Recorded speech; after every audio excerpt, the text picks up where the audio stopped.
Hayatının güzel baharını Kırdıgan çığında ecel seni Peşimizden məngülükке ilip ketti. Sen benim yölençim, tayançım idin adışım. Senin ilik kıyaptın köz aldımdın hiç kaçan ketmeydim. Məngüge hatiremde sen canım adaş.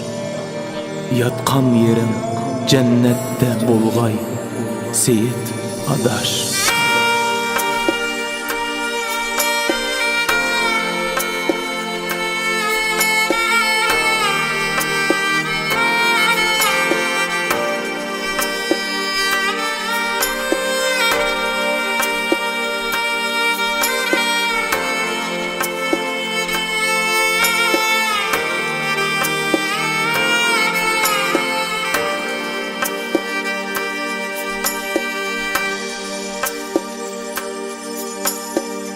Küçüğümden bilesken adışım Endi sen yok men jüremem adışım Ecel seni ilip gitti mengüge Bizni taşlap kettin gozal kaçtı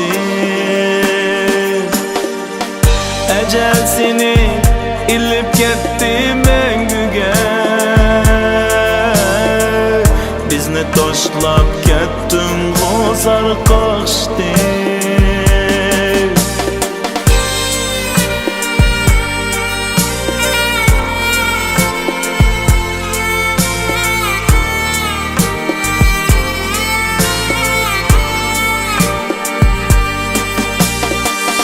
Məngülükке taşlap gittim can adaş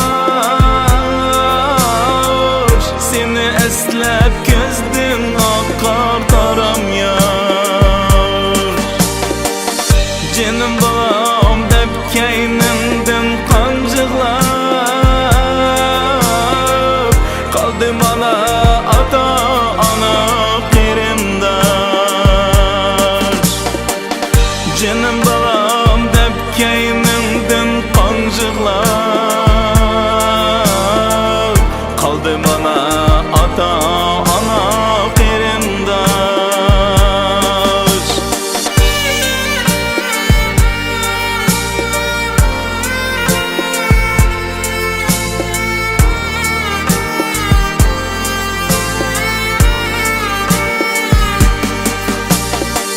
Mundu seydep yoklap geldim kavrenge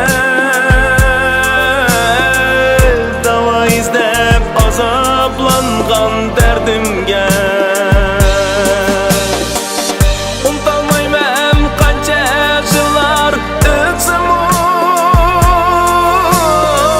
Seni dişim her daim sen kalbimde Unutalmayman kancha yıllar ötsem o Seni dişim her daim sen kalbimde Unutalmayman kancha yıllar ötsem o Seni dişim her daim sen kalbimde Seni dişim her daim sen kalbimde